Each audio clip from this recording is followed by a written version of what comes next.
La fin du mois, c'est l'enfer. Comment faire pour payer cette facture? Je n'arrive pas à m'en sortir. 25% d'entre nous sont à découvert chaque mois. Et pour ça, pas besoin d'être pauvre. La pauvreté, elle, a un seuil. En dessous de 1 008 € par mois par adulte, on est considéré comme pauvre. C'est peu. Le SMIC, en 2007, c'est 1 139,81 € net. Pas beaucoup plus. Voire pire si on travaille à temps partiel, comme une grande majorité de femmes. Le porte-monnaie en prend un coup.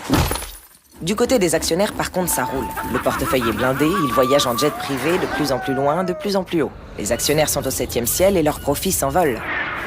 Mais nous, on a les pieds sur terre, et souvent les mains dans le cambouis. Alors on pense qu'augmenter le SMIC, c'est pas demander la lune. Juste un minimum de justice. Et voilà ce qu'on propose. Le SMIC à 1 326 €. 173 € de plus par mois tout de suite. C'est 15%, presque 2 mois de paye en plus. Plus de 3 et 4 millions de salariés vont en bénéficier et en faire profiter toute l'économie. Prenons un peu de hauteur dans les chiffres. 173 fois 3,5 millions, ça fait plus de 7 milliards d'euros par an. En supposant que 15% de cette somme soit épargnée par les ménages, les 85%, soit 6 milliards d'euros restants, sont dépensés pour relancer l'économie réelle.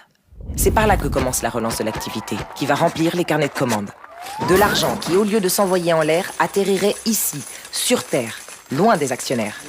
Une boucle vertueuse s'enclenche et qui permettrait de mieux boucler les fins de mois sans se serrer la ceinture. Alors certains disent que des entreprises ne pourront pas prendre en charge ces augmentations de salaire. C'est faux. Déjà, toutes n'ont pas la même taille, donc il faut distinguer les cas. D'abord, instaurer un ratio de salaire de 1 à 20 qui permettra de redistribuer les richesses au sein des plus grandes entreprises et de limiter la progression de la masse salariale. Pour les géants comme Renault, McDo, Accor, Carrefour et compagnie qui distribuent des dividendes et payent leurs patrons des millions, ce ne sera pas la fin du monde. Pour les petites et moyennes entreprises, le carnet de commandes qui se remplit assurera des perspectives d'activité. Et à court terme, des aides seront mises en place via le pôle public bancaire, comme le prêt à taux zéro, et le raccourcissement des délais de paiement pour les sous-traitants. Le fonds de solidarité interentreprises entre petites et grandes assurera de répartir les contributions sociales. Et par ailleurs, la baisse de l'impôt sur les sociétés se fera au profit des plus petites et les moins financiarisées. Ce qui est sûr, c'est que pour nous, l'augmentation du SMIC n'est pas une mesure isolée dans la relance de l'activité. Ce n'est que le premier levier d'une mesure d'urgence et d'un engagement clair. L'augmentation générale des salaires, et notamment ceux des fonctionnaires, gelés depuis 2010, et de tous les bas salaires.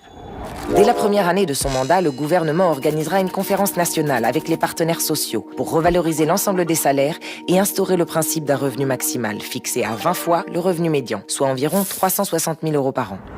Plus d'équité, plus de justice et moins de questions à la fin du mois.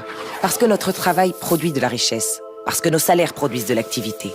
Parce qu'il est temps de remettre l'économie à notre service.